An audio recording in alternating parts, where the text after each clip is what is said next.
천지와 만물이 다 이루니라.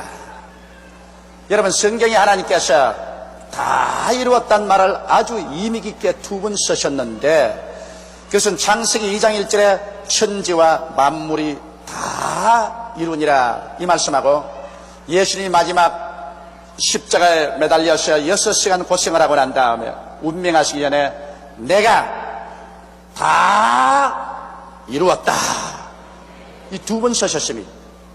여기에 굉장히 의미가 심장합니다. 왜냐하면 원래 일을 행하시는 여호와 그 일을 지어 성취하는 야훼 하나님이신데, 야훼라 해도 좋고 여호와라 해도 좋습니다. 그러나 야훼란 말이 더 정확한 발음입니다.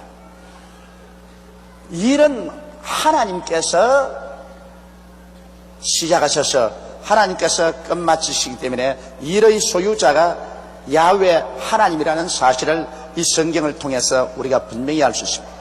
천지와 만물을 하나도 남김없이, 있어야 할 것은 하나도 빠짐없이 다 하나님 혼자 일하셔서 야훼께서 이루어 놓으셨습니다. 천지와 만물을 다 이루니라. 그러므로 오늘날 우리가 봐서 하늘들의 하늘에 있을 것도 다 있고, 땅 위에 있을 것, 땅 속에 있을 것, 바다 속에 있을 것, 그리고 인생이 살아가는데 필요한 일체의 모든 것은 하나님께서 이미 남김없이 다 이루어서 예비해 놓으신 것입니다. 그리고 사람이 죄를 지어서 하나님을 반역하고 하나님께 저주를 받아 쫓겨났었을 때, 하나님은 이 인류의 죄의 문제도 해결하기 위해서 2000년 전에 그 아들 예수님을 이 세상에 보내주신 것입니다. 그 예수님께서 혼자 일하셨습니다. 아무의 도움도 바라지 혼자 주님께서 십자가에 올라가셔서 그 몸을 찢고 그 피를 흘리시고 그 고생을 다 하셔서 주님이 내가 다 이루었다 하셨을 때, 예수님 십자가에서 우리 죄를 다 청산했으며 우리 불의를 다 청산하고 우리 질병을 다 청산하고 우리의 저주를 청산하고 우리의 죽음을 다 청산해버리고 말한 것입니다.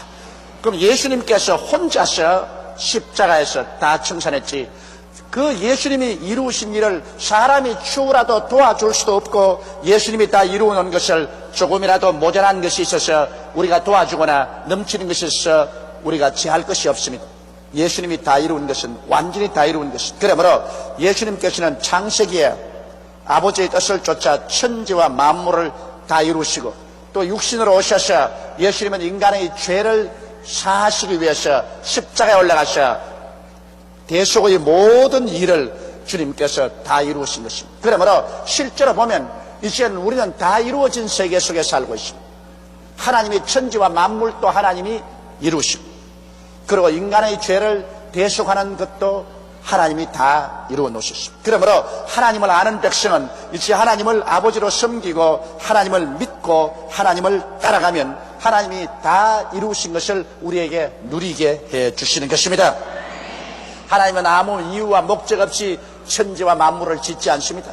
하나님께서 천지와 만물을 다 지은 것, 하나님의 백성들을 누리고 살라고 다 이루신 것입니다. 예수님이 십자가에 못 박여서 다 이루어 놓으신 것, 목적 없이 다 이룬 거 아닙니다. 예수를 믿는 사람 값없이 죄를 용서 안 받고 구원받아 천국 가라고 다 이루어 놓은 것입니다. 그러므로 하나님은 우리 아버지로서, 하나님 우리 아버지께서 우리 위해서 다 이루어 놓았기 때문에 우리가 하나님을 아버지로 진실로 섬기고 하나님을 믿고 따라가면 하나님께서 성령으로 우리를 인도하여 주셔서 그 예비한 모든 것을 다 누리게 해주시는 것입니다. 고린도 전서 2장 9절 이하에 보면 하나님께서 자기를 사랑하는 자를 위해서 예비해 놓은 모든 것을 눈으로 보지 못하고 귀로 듣지 못하고 마음으로도 깨닫지 못하였다 함과 같으니라. 그러나 하나님의 성령께서 이 모든 것을 우리에게 보이셨으니 하나님의 성령은 하나님의 깊은 것이라도 통달하시나니라고 말씀하고 있는 것입니다. 그렇기 때문에 우리가 하나님을 아버지로 섬기고 믿고 순종하고 따라가면 하나님의 성령께서 하나님이 다 이루어진 길로 이끌어 주십니다.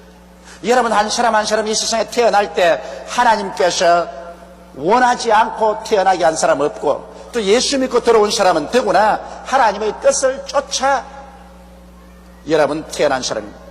예수 믿고 여러분 들어온 사람 중에 하나님이 원치 않은데 구원받은 사람 아무도 없어요.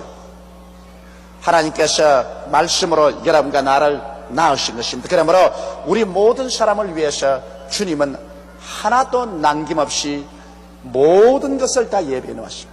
영적인 구원과 천국과 세계도 다 예비해 놓고 이 세상의 물질도 천하 만물을 주님이 다 예비해 놓은 것입니다. 그렇기 때문에 성경에 하나님께서 담대하게 말씀하시기를 그 나라와 그 의를 먼저 구하라. 그리하면 이 모든 것을 너에게 더하시라고 말씀하신 것입니다. 우리가 하나님 아버지의 나라와 아버지의 의를 먼저 우리 삶 가운데 간절히 구하고 나가면 그 다음 모든 문제는 하나님께서 성령으로 예비한 곳으로 우리를 이끌어 주시겠다는 것입니다. 오직 문제가 우리 고집을 부리는 것입니다. 아까 그 자매님처럼 우리 교회는 예배 드릴 수 있도록 다 예배당을 예배해 놓고 온도도 조절하고 전기불도 켜놓고 목사도 와 있는데 자기가 잘났다고 자꾸 일어나가지고 손 들고 일어나가지고서 안전하게도 안 앉고 반항하고 하니까 할 수 없이 쫓겨나가지 않습니까? 아담과 하와도 하나님께서 에덴 동산을 다 예비해 놓았는데 하나님을 섬기고 믿고 말씀에 순종했으면 그거 다 누렸겠는데 하나님의 뜻을 반역하고 하나님을 배반하고 했기 때문에 하나님께 쫓겨나서 그와 그 자손이 마귀의 종이 되어 얼마나 처참한 삶을 살아왔습니다. 이러므로 성경에 보면 순종의 제사보라 낫다고 했기 때문에 하늘나라는 하나님이 다 이루어놓은 것을 믿고 순종하고 나가야 됩니다. 여러분과 나는 천지를 지으신 하나님 절대적인 주권자요 권력자요 창조자인 이 하나님을 가슴속에 가득히 모시고 하나님을 의지하고 살아나가면 우리가 이 세상에 살 동안에 두려움이 없이 살아갈 수 있는 것입니다. 무엇을 먹을까, 무엇을 입을까, 무엇을 마실까 이런 것으로 염려하지 말라. 이는 다 이방인들이 염려하는 것이요 너희 천부께서는 이 모든 것이 너희에게 있어야 할 줄을 아시나니라. 그렇기 때문에 하나님께서는 아담과 하와를 지으시기 전에 천지와 만물을 다 이루어 놓으신 것입니다. 하나님이 예비하지 않은 것 아무것도 없어요. 오늘 우리가 오직 죄를 자백하고 하나님 앞에 전폭적으로 나와서 우리 인생을 내어 맡기면 하나님께서 활짝 두 손을 펴서 우리를 품어서 당신이 다 예비해 놓은 세계로 이끌어 주시는 것입니다. 이것이 신앙입니다. 이것이 믿음입니다. 믿음이란 내 고집대로 사는 것이 믿음이 아닙니다. 내 뜻대로 행하는 것이 믿음이 아닙니다. 믿음은 하나님 앞에 내가 깨어져서 하나님을 중심으로 모시고 하나님을 믿고 하나님을 따라가는 이것이 믿음인 것입니다. 이러므로 하나님은 천지와 만물을 다 이루셨습니다.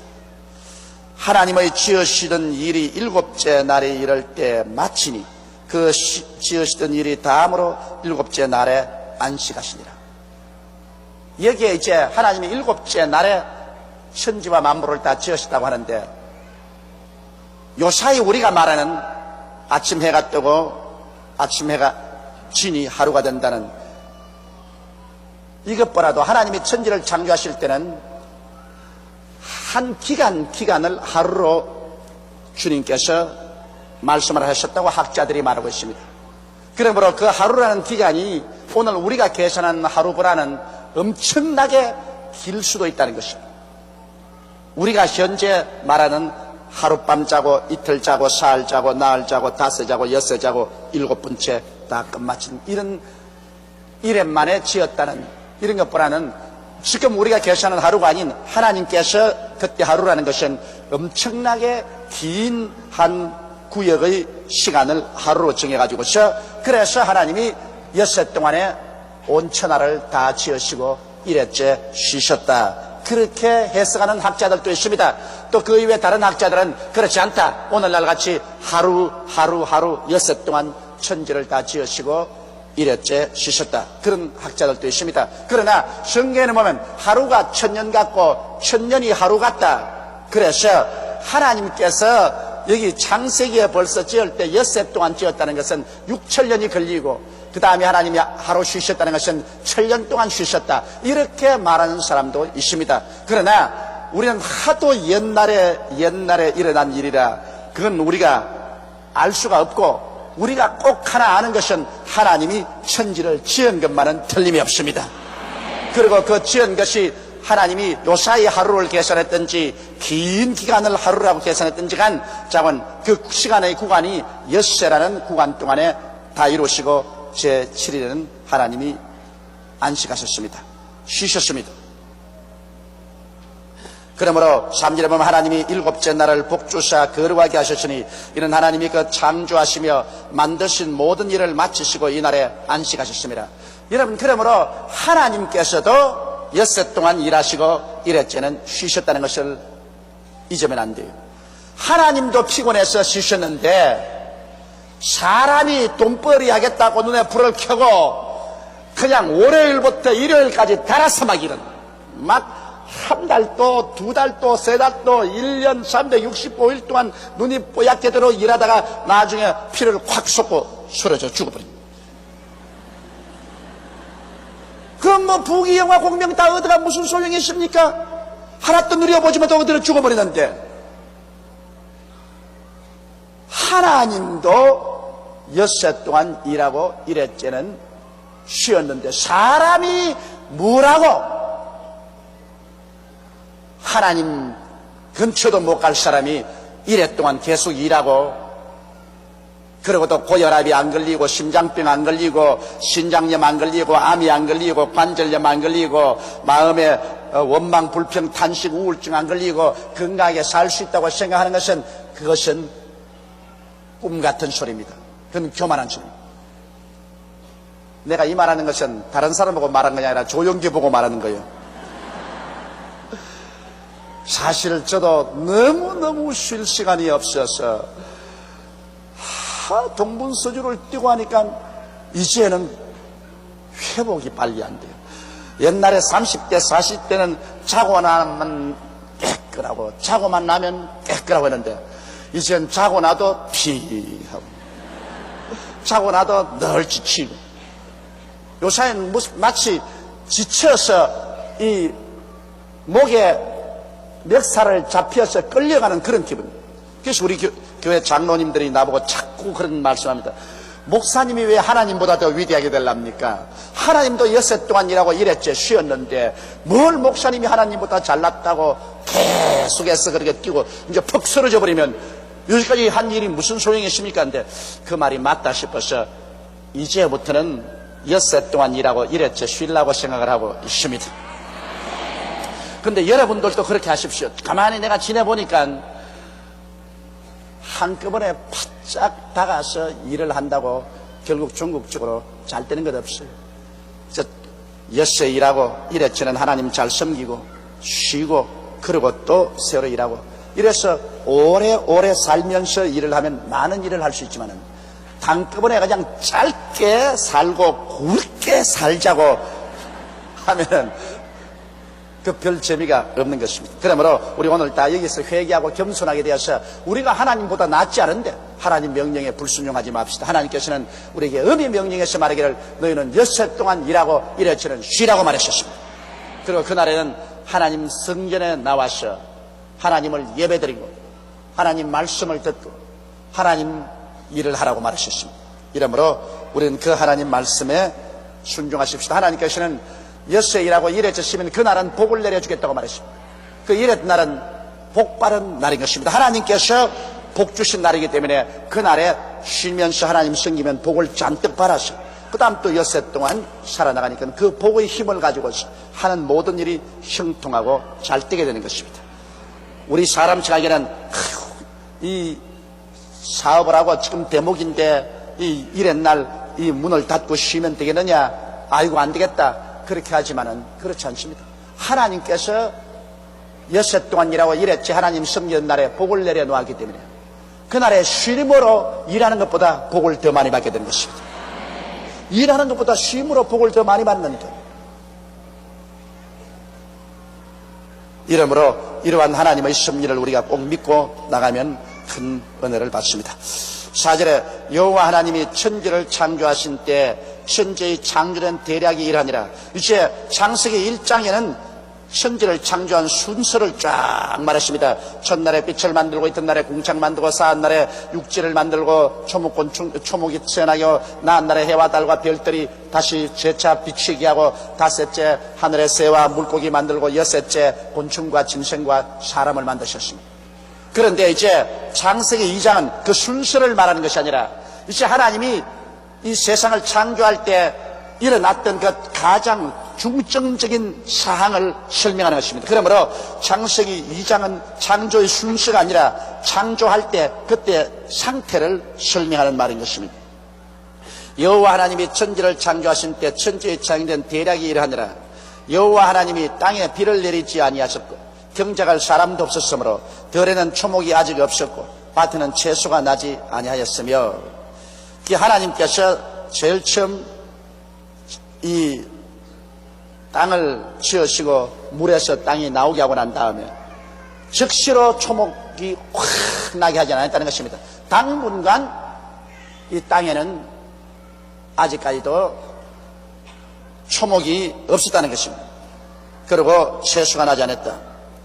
왜냐하면 하나님께서 비를 내리지 아니했다는 것입니다. 그 당시에는 땅에 물이 흐르고 안개가 이렇게 올라갔지 하늘에서 비는 쏟아지지 않았습니다. 언제부터 하나님께서 비를 주기 시작했냐면 노아의 홍수 때, 그때 비로소 하늘에 비를 내렸습니다. 그 때문에 노아가 나가서 120년 동안 외쳤습니다. 하나님이 이 땅을 물로 심판한다. 하늘에서 비가 내려와서 물로 심판한다. 그러니까 그 당시에 사람들이 안 믿은 것입니다. 왜냐하면 그 당시에는 노아의 홍수 때까지는 비가 온 적이 없어요. 땅에서 그냥 샘물이 솟아나서 농사도 짓고 땅을 적셨지 하늘에서 비가 오지 않았기 때문에 웃기는 소리 하지 마라. 조상이 태어나서 잘 때부터 하늘에서 비가 내린 적이 없는데 무슨 갑자기 하늘에서 비가 내려. 그래서 노아가 120년 동안 방주에 들어오느라 하늘에서 비가 내려와서 온 땅이 홍수로 음몰한다고 해도 안 믿으셨습니다. 그러나 그 말씀대로 노아의 가족들이 방주에 들어가고 난 다음에 하늘의 비를 쏟았습니다. 이제 오늘날은 우리가 자꾸 말합니다. 하늘에서 불이 쏟아져 가지고서 세상을 멸한다. 이제는 온 세상이 이 열렬한 불에 녹아진다. 하늘에서 불이 쏟아진다. 불로 심판한다. 그럼 요사님 또 말합니다. 세상에 웃기는 소리 하지 마라. 하늘에서 무슨 불이 내려와? 하늘에서 비나 내려왔지 무슨 불이 내려와? 안 믿습니다. 그러나 이제 지금 예수 믿는 모든 사람들이 들려 올라가고 난 다음에 하나님이 심판할 때 하늘에서 불이 내려와서 이 땅을 심판하게 되는 것입니다. 그러므로 하나님이 처음 땅을 만드시고 난 다음에는 땅에 비가 내리지 아니하고 그리고 경작한 사람도 없으므로 들에는 아직 초목이 없고 밭에는 채소가 나지 아니했었습니다. 6절에 보면 안개만 땅에서 올라와 온 지면을 적셨더라. 안개가 얼마나 가득히 올라왔던지 그것으로 지면을 다 적셔서 물이 축축하게 만들었습니다.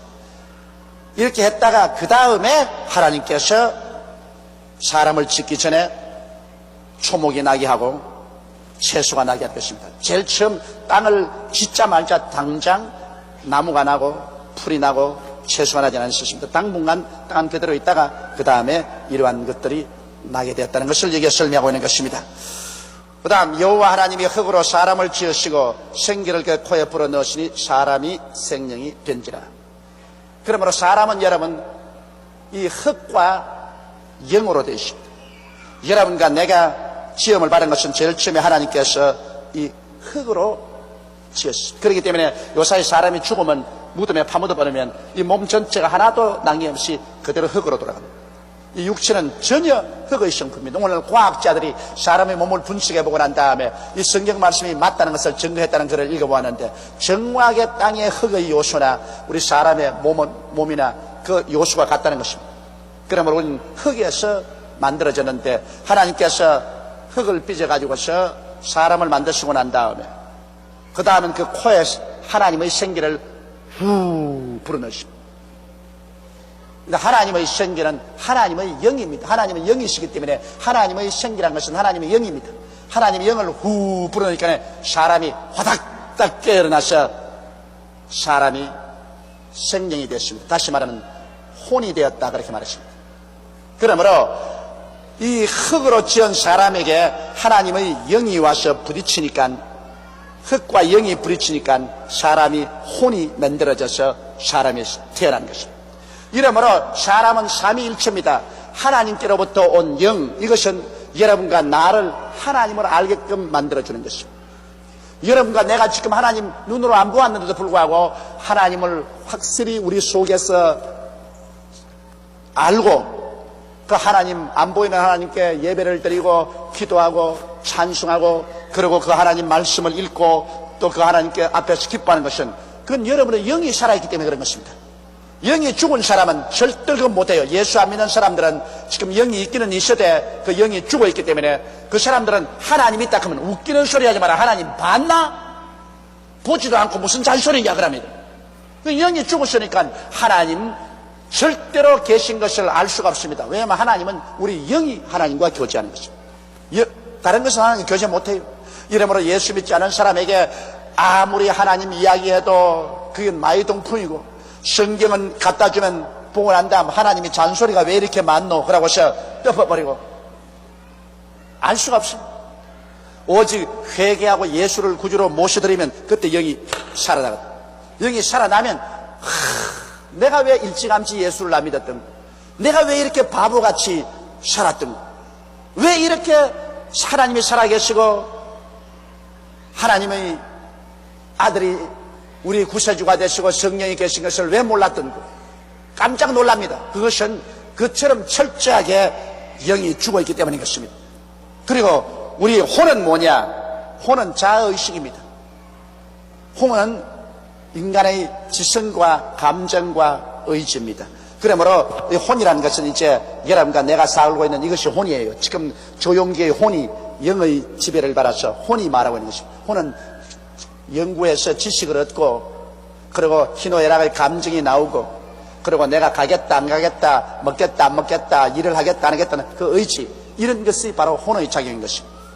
그리고 육체는 뭐냐? 육체는 감각입니다.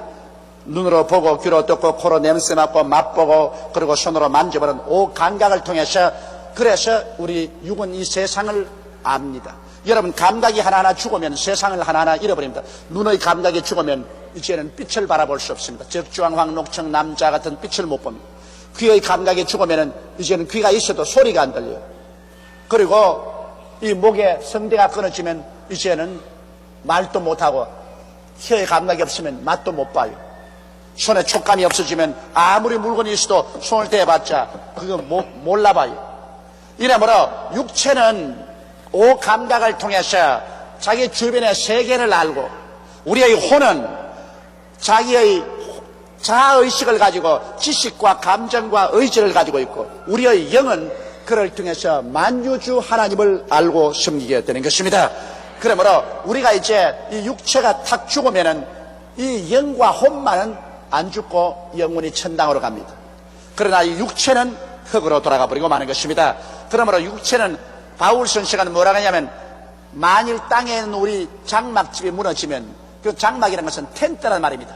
만일 땅에 있는 우리 텐트가 무너지면 손으로 짓지 않은 영원한 집이 우리에게 있는 줄 안다 했습니다. 그러므로 여러분과 나의 육은 이거 텐트예요. 텐트 안에서 우리가 지금 야영을 하듯이 살고 있는데, 날이 지나고 달이 지나고 해가 지나가면 이 텐트가 햇빛에 비치고 눈소리를 맞고 바람이 불고 하니까 자꾸 날가지가 너덜너덜 했다가 나중에 텐트가 쫙 찢어지가 못 살게 되면 그 텐트에서 나와야 돼요. 그거 나오면 사람들이 뭐하냐? 죽었다 그래요. 이제는 죽었다. 그 낡은 텐트 슬슬 말아가지고서 공동묘지에 파묻어버린 거예요. 그러므로 사실 여러분과 나는 이 영이 혼을 데리고 육체 속에 삽니다. 그런데 이 영이 타락한 사람은, 영이 죽어버린 사람은 오랫동안 혼이 왕노릇하고 살았기 때문에 이 혼이 고집스러워요. 이제 예수 믿고 난 다음에 영이 살아나도 자꾸 혼이 고집을 하고서 인간 중심으로 살라 그러니, 영이 하나님 뜻대로 살아라, 하나님 믿고 살아라, 하나님 말씀대로 살아라 하면 그 혼이 안 할래. 그동안에 내가 임금이었는데 네가 누구야? 네가 와서 잔소리야. 너 그러면 혼난다. 혼나면 혼나라 크지. 그래서 혼이 나야 깨어져요. 그러면 냈다 혼을 내주면, 혼이 바싹 깨어지면 그러면 전부 여지없어서 손들고 옵니다. 그러면서 영을 따라 붙는다고. 그 여러분 예수 믿을 때 우리가 예수 믿으면 즉각 영이 살아나고 그 다음 영은 하나님 말씀을 먹음으로 점점 자라지만은 이 혼은 깨어져야 돼요.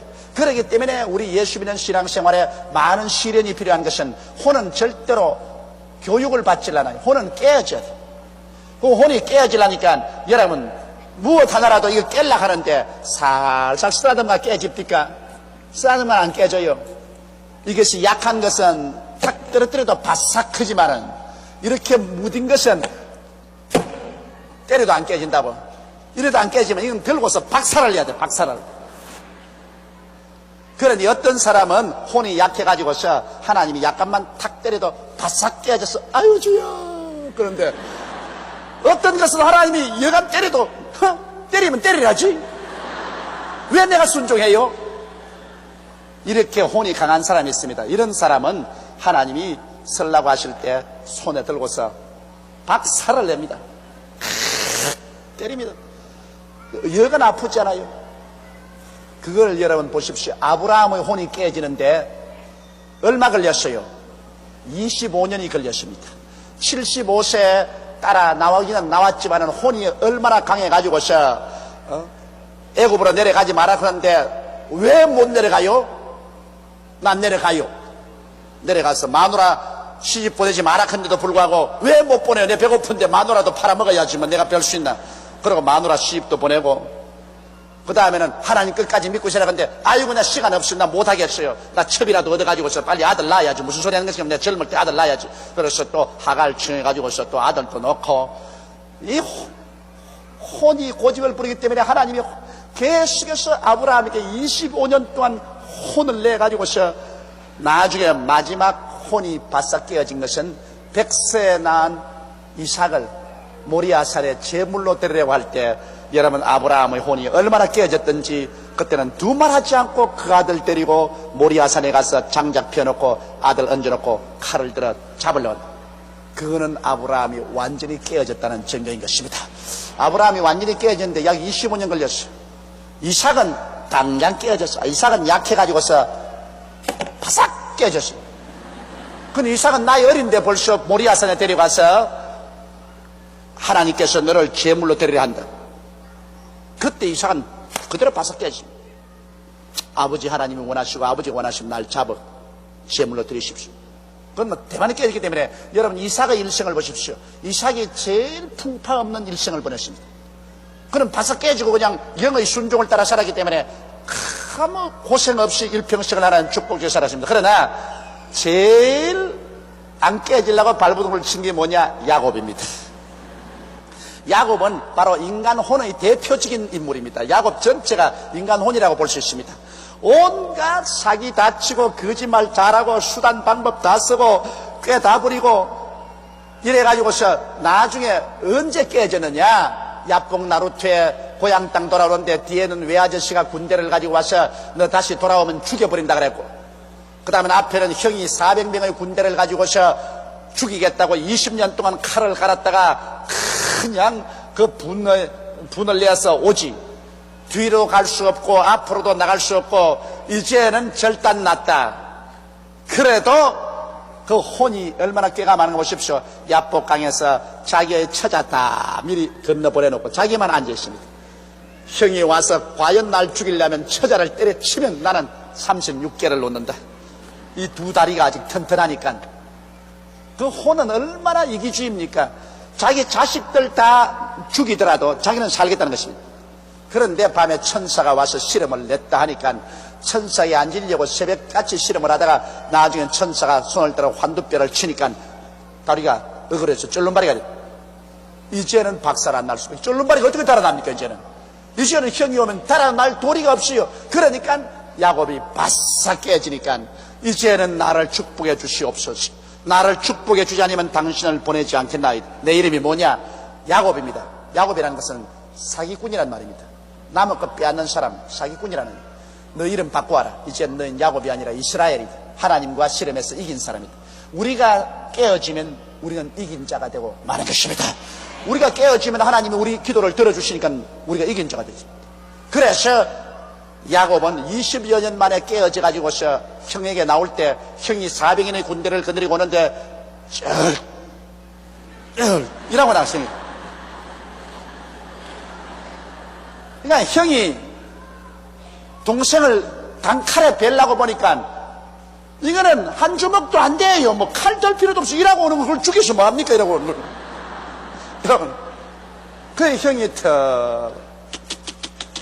20년 전에 팥죽한 것으로 내 장자의 명분을 빼앗고 아버지 눈 어두운 기회로 장자의 명분 축복을 따와가지 이제 고작해야 돌아오는 게 이렇게 찔름벌레가 되어 오느냐. 이거 죽이면 망했노, 이 벌레 같은 거. 그만 형이 와서 목을 얽삼고, 아, 이 자식아, 그래 날 배바라고 나가 이 꼬라지가 돼 들어오냐, 이 자식아. 죽이려고 하니까 넌 불쌍해서 못 죽이겠다. 그리고 엉엉 울고 오히려 동생을 보호해서 받아들이게 됩니다. 그러므로 여러분, 깨어진다는 것이 얼마나 중요합니까? 하나님께서 모세를 깨는데 40년이 걸렸습니다. 얼마나 고집이 셌던지. 그 영은 살아있지, 그 하나님을 아니까. 그러나 혼이 얼마나 강해서 자기 뜻대로 하기 때문에 미디안 광야에 보내가 40년 동안을 광야에서 당하새같이 내어 버려놓았어요. 그래서 그가 박살이 나 깨어지니 하나님 서셨죠. 요셉을 깨는데 하나님께서 무려 13년의 세월이 걸렸습니다. 이러므로 하나님께서는 여러분, 우리의 혼이 깨어져야 영이 혼을 지배하고 살 수가 있는데, 이 혼이 안 깨어져가지고서 자꾸 자기 마음대로 날뛰면 하나님께서 어찌할 수 없이 매를 때릴 수밖에 없어요. 예수 믿는 사람이 자고 그러는데 왜 나를 때립니까? 왜 나에게 시련이 다가옵니까? 왜 환난이 다가옵니까? 그것은 하나님께서 이놈아 깨어져라, 그 말인 것입니다. 깨어져라. 네 혼이 깨어져야 네 영과 영에게 순종해서 살지. 혼이 안 깨어져 있으면 네 고집대로 자꾸 하는데 어떻게 내가 너를 쓸 수 있냐. 이래서 하나님께서는 여러분에게 복을 주려고 하실 때 반드시 먼저 와서 혼을 깨뜨린다는 것을 아시기 바랍니다. 하나님이 적게 맡길 때는 적게 깨뜨리고 하나님께서 많이 축복하려고 할 때는 많이 깨뜨립니다. 그리고 많이 깨어지면 깨어질수록 그 사람 더 깊은 믿음과 순종에 들어갈 수 있고 더 깊은 신령한 사람이 될 수가 있는 것입니다. 이렇기 때문에 갑자기 그냥 예수 믿어서 산에 가서 기도하다가 성령 받았다고 와 막 신령하다고 뛰는 것, 그것은 하나님의 성령의 은사가 와서 잠시 동안 뛰는 것이지 실제로 그 사람의 신앙이 깊어져서 그런 건 아닙니다. 신앙이 깊어지는 것은 세월이 오래 걸리면서 얼마나 많이 깨어졌는가, 이게 얼마나 더 신령한가 증명되는 것입니다. 일시적으로 은사 받아서 뛰고 꿀리는 것, 그것 여러분 웃기는 일입니다. 일시적으로 뛰고 꿀린 건 하나님께서 필요하니까 일시적으로 은사 줘서 쓰는 것이지 실제로 신앙이 깊은 것은 아닙니다. 신앙이 깊은 것은 세월이 오래 지나가면서 많이 깨어져 가지고서, 그래서 하나님 앞에 혼이 말랑말랑하게 되어 가지고서 그 발 앞에 엎드려 하나님의 성령이 우리 영으로 더불어서 식는 것 조금도 거부하지 않고 따라가는 이러한 사람이 될 때 이 사람 진짜로 신령한 사람이 되는 것입니다. 깨어지는 것, 이것보다 중요한 건 없습니다. 아담과 하와 이후로 인간에게 가장 큰 죄가 영이 죽자 말자 혼이 자기 뜻대로 사는 것입니다. 인본주의가 바로 혼입니다. 요사이 소위 말하는 인본주의, 인간 중심으로 사는 인본주의. 그런데 우리가 돌아와서는 인본주의가 깨어지고 신본주의로 돌아와야 되는 것입니다. 깨어져야 돼요. 그리고 육체는 죽여버려야 돼요. 육체는 이것은 다스리지 못해요. 육체의 정욕이라는 것은 이것은 이 수양과 도덕으로 안 돼요. 육체의 정욕은 죽여버려야 돼요. 그건 무조건 하고 죽여버려야 돼요. 그래서 혼이 깨어지고 육체의 정욕을 죽이고, 이렇게 하면 하나님께서 인간을 만드신 원래의 모습으로 돌아갑니다. 원래 하나님께서는 인간을 흙으로 지으시고 먼저 영을 불어넣거든요. 그래서 영이 하나님의 모습, 형상과 모형으로 우리 참 사람인 영이 그 다음 자아의식인 혼을 가지고서 일어나서 육체 속에 살게 돼요. 그러므로 우리는 언제나 영으로 살아야지 혼으로 살면 안 됩니다. 또 육으로 살아도 안 돼요. 한 사람 속에 언제나 세 가지 음성이 들려옵니다. 영의 음성이 들려와요. 영의 음성이. 예를 들어 말하면 여기에 돈이 있다, 수입이 들어왔다, 영의 음성이 들려와요. 11조를 떼서 하나님께 드려라. 그 다음 혼의 음성이 들려와요. 왜? 내 건데 왜 줘? 왜? 이게 어떤 돈이라고? 안 돼. 육은 뭐라고 말합니까? 육은 다른 의미가 없어요. 아따 돈 생겼어. 먹자. 먹고 마시자. 언제나 세 가지 음성이 들려옵니다. 영에서 들려오는 음성과 혼에서 들려오는 음성과 그 다음 육의 음성이 들려오는 것입니다. 거기에서 우리가 선택을 해야 돼요. 우리가 신령할수록 영의 음성을 또 선택합니다. 그러나 신령 안 할수록 혼의 음성을 선택하고 난 다음 나중에 어려울 때 주여 도와줘서 건방진 소리 하지 마라. 또 혼날라고? 이 혼은 혼대로 하면은 하나님 혼을 내시니까. 그 다음 육체의 음성이 있습니다. 육체는 이유가 없어요. 혼은 그래도 이유를 대지만 육체는 이유가 없어요. 육체는 배고프다, 목마르다, 춥다, 그 고함 치는 것밖에는 육체는 이유가 없어요. 그러므로 사람은 영과 혼과 육의 삼위일체로 되어 있는데 우리가 영이 언제나 다스려야 됩니다. 그러므로 영이 다스리기 위해서는 우리가 늘 영에 힘을 줘야 돼요. 하나님 말씀을 먹는 것은 영이 강해지는 것입니다. 그리고 우리가 성령으로 충만한 건 영이 강해져.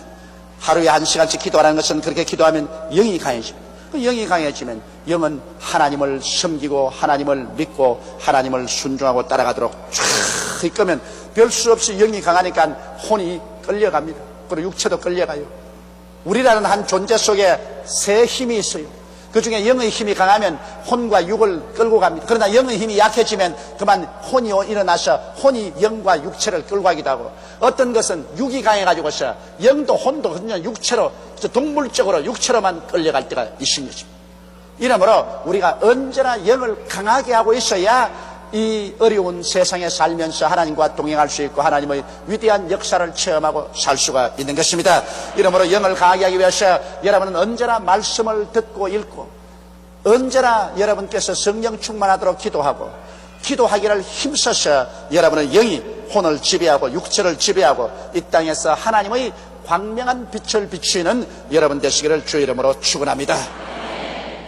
여호와 하나님이 흙으로 사람을 지으시고 생기를 그 코에 불어넣으시니 사람이 생명이 된지라. 생명이 바로 혼이라는 그 말입니다. 여호와 하나님이 동방의 에덴의 동산을 창설하시고 그 지으신 사람을 거기 두시고, 보십시오. 하나님께서 사람만 지어놓고 난 다음 그대로 내던지지 않았습니다. 하나님은 사람을 지으시고 난 다음에는 동방의 에덴의 동산을 창설하시고, 그러니까 요사이 말하면 이 저택입니다. 보통 저택이 아닙니다. 어마어마하게 좋은 그러한 큰 저택을 하나님이 창설하시고 그 지으신 사람을 거기 두시고, 여호와 하나님이 그 땅에서 보기에도 아름답고 먹기에도 좋은 나무가 나게 하시니 동산 가운데는 생명나무와 선악을 알게 하는 나무도 있더라. 여러분, 오늘날 이 세상에서 가장 먼저 패션을 주장한 분이 누군지 압니까? 요사이 패션 한다고 여러분 텔레비에 보면 옷 잘 입고 난 다음 이라고 되기잖아요. 패션 한다고.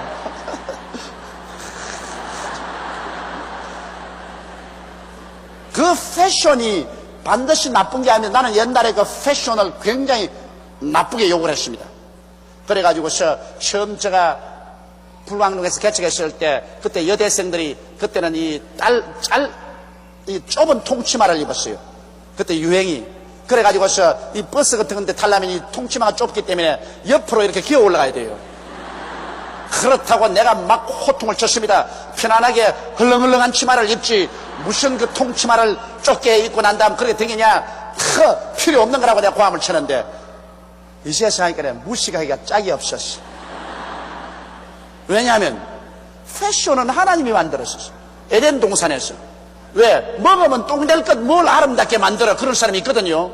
그런데 여기에 먹기에 좋고 보기에도 좋은, 그 땅에 보기에 아름답고 먹기에 좋은 나무가 나게 됐습니다. 그러면 보기에 좋은 건 패션 아니에요. 그냥 천을 가지고 옷을 만들거들랑 아주 보기에 좋게 만들어. 보기에 좋게. 집을 짓더라도 아주 패션 스타일로 보기에 좋게. 옷을 입더라도 보기에 좋게. 그리고 무슨 이 꽃 꽂는 것도 보기에 좋게. 그리고 집에 들어가서 벽에다가 사진도 붙이고 탁 데코레 지창하는 보기에 좋게. 이 패션은 바로 아름다움이라는 것은 하나님이 만든 겁니다, 여러분. 아름다움을 무시하면 안 됩니다. 무엇인지 까짓건 마음대로 하면 되지, 아름다움이다 무슨 필요 없는, 그거는 아닙니다. 하나님은 굉장히 예민하십니다. 하나님은 기왕 만들 바에는 같은 재료 같으면 보기에 좋게 만들어요. 그 다음에는, 자, 먹기에도 좋다. 음식도 여러분 그렇지 않습니까? 까짓건 손으로 막 버물려가 막 입에 넣으면 화장실에다 갈 것인데 무슨, 아무렇게나 만들지 뭐. 그러나 하나님은 그렇잖아요.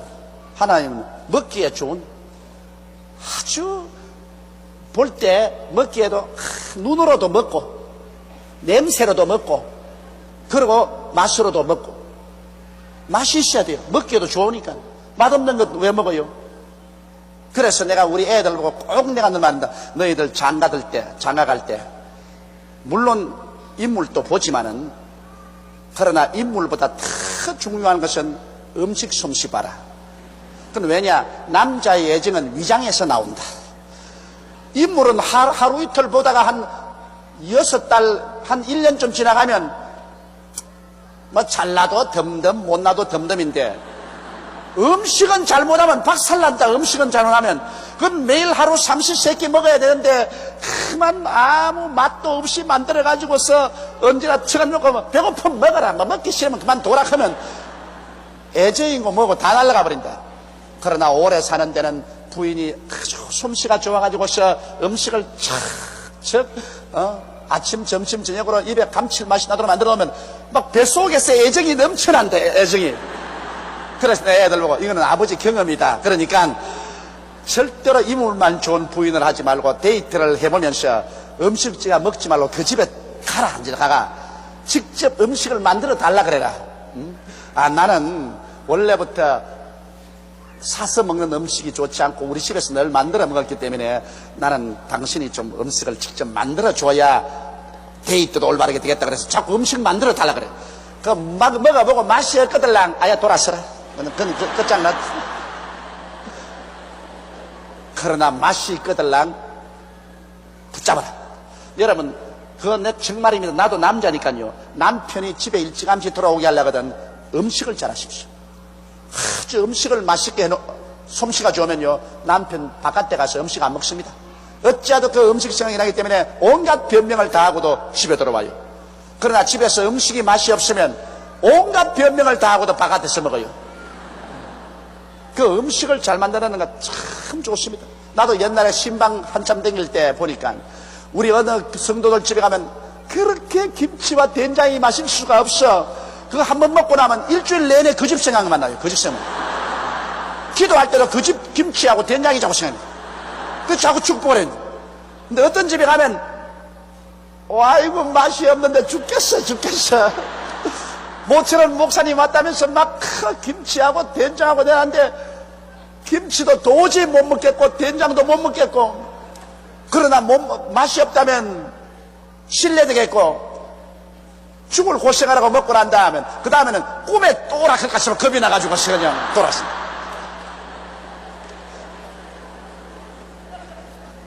이건 대단히 중요한 겁니다. 그러므로 이것은 우리가 애를 쓰고 노력을 하면 된다고, 안 되는 게 없다고. 우리 하나님이 하신 거 보십시오. 여호와 하나님이 그 땅에서 보기에 아름답고 먹기에도 좋은 나무가 나게 하시니.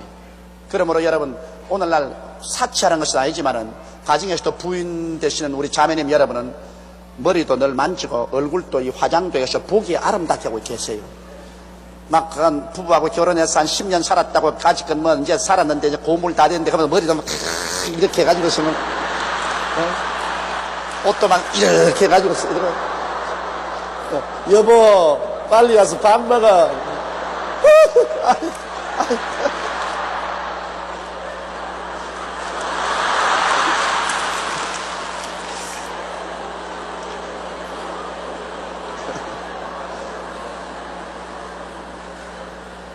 보기 아름답게 해요.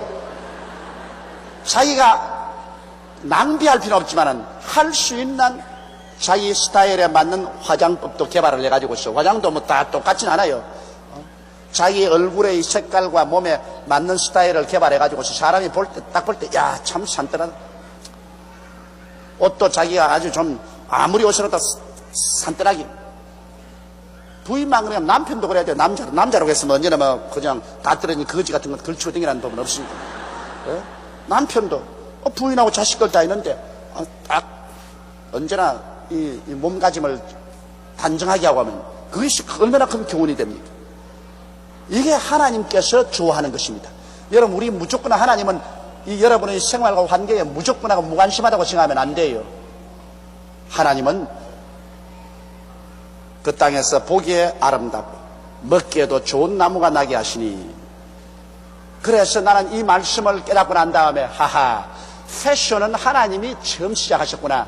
그러면 이제는 옷 패션, 구두 패션, 양말 패션, 이런 패션들을 하도록 해야 되겠구나. 그걸 제가 느끼고 그 다음부터 제가 패션에 맞는 옷을 입어도 마음에 양심이 갇히게 안 돼요. 패션에 맞는 옷을 입고 하나님 한번 보세요.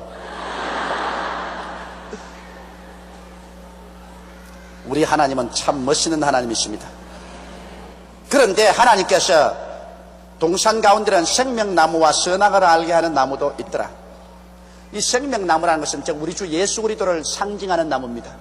이 생명나무를 먹으면은 하나님의 생명을 받게 되어서 영원히 영도 육도 죽지 않고 살게 되는 이런 생명나무가 있고, 또 선악을 알게 하는 나무, 이 선악을 알게 하는 나무는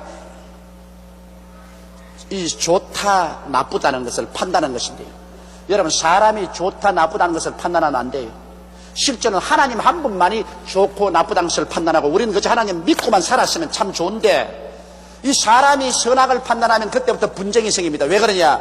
요거 하나 딱 가지고도요, 하나님만 선악을 딱 판단하면 우리가 따라가면 되는데, 사람이 이제 선악을 판단하는 지식을 얻고 나면 조용기 보기에는 이 안 좋거든. 그런데 여러분 보기에는 좋거든. 그러면 가지고서 나는 좋다, 너는 안 좋다. 그래가 싸움이 생겨요. 선악을 판단하는 것 때문에 싸움이 생깁니다. 이제 앞으로 대통령 선거가 오면 가정마다 토론이 굉장히 많이 일어날 것입니다. 가장은 나는 이 사람을 대통령으로 좋다, 부인은 나는 그 사람 싫다. 한 사람을 두고 선악을 판단합니다. 한 사람은 좋다, 다른 사람은 나쁘다. 그래가지고서 너는 이 사람 찍자, 너는 저 사람 찍자.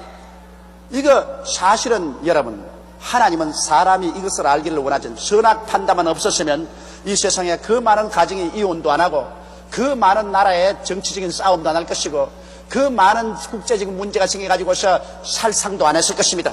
선악을 판단 안 하면 하나님께서 지시한 대로 믿고만 따라가면 되는 것입니다.